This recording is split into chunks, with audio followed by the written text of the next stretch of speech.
Hi there, my name's Dave. I'm an amateur photographer based out of the Forest of Dean in the southwest UK. I took up the hobby during the lockdown, the pandemic, predominantly because I'm in a beautiful location working from home a lot and I can't get out and play much golf or go to the gym anymore, so I wanted to pick up a creative hobby. Initially I was quite interested in landscape photography, but that quickly evolved into having a much firmer interest for astro landscape work. There's something quite appealing about the technical challenges of trying to capture details from the night sky in very low light situations, but equally there's something very humbling about standing underneath massive star fields and looking at the Milky Way and distant galaxies and really seeing what your camera can capture that the naked eye can't see as well. It's been something that's kept me thoroughly entertained during this crisis.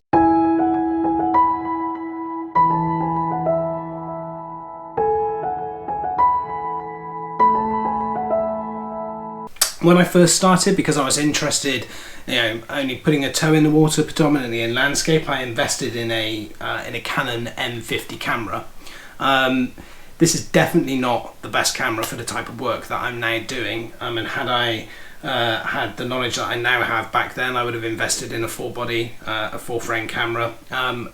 Maybe one of the Sony cameras, Sony full frame mirrorlesses would be much better for what I'm doing. But the limitations of the hardware have really pushed me in terms of expanding my knowledge and how to get the best out of the camera.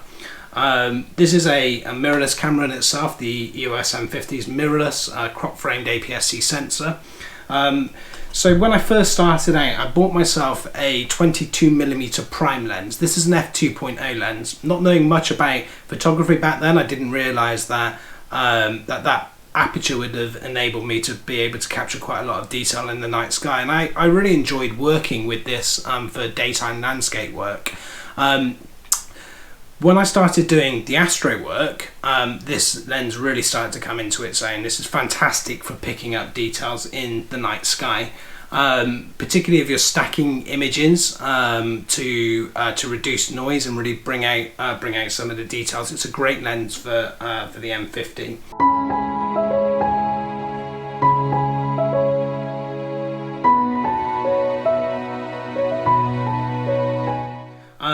The limitation of that lens was the field of view. 22mm on a crop frame sensor is not particularly great, so I found myself doing a lot of panoramas, which wasn't optimal because I'm having to do a lot more post-processing to bring those images together.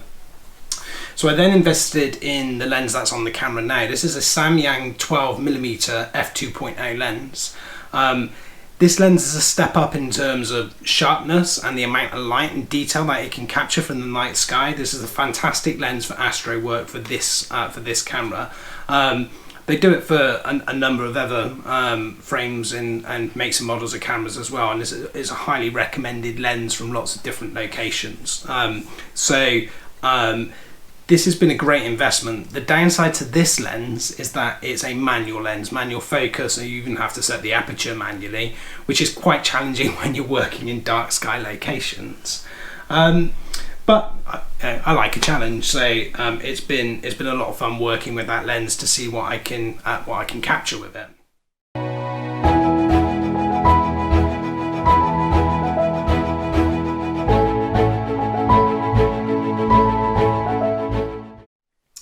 The next thing that I invested in was a star tracker. This is the Move Shoot Move. This is an awesome bit of kit. It's highly portable, slots into your camera bag easily. You mount this on a tripod, bore head under it, bore head on top, and the camera sits on that. You then polar align it to Polaris. What this is then going to do is very slowly move the camera to accommodate for the rotation of the Earth, because if you're running long exposures on the night sky, after a period of time, and it can be as short as 20 to 30 seconds, the stars start to blur and trail because we're moving, and it happens incredibly quickly, and it's very interesting to see that happening in the images, but it doesn't produce a great end result if you're looking for crisp, sharp images of the night sky.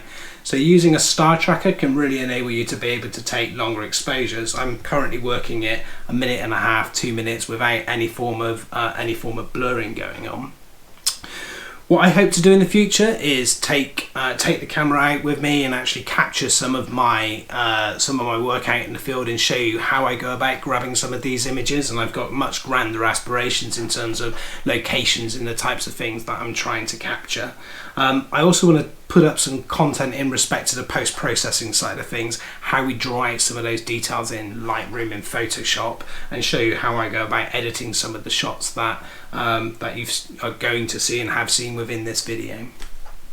Thank you very much for watching.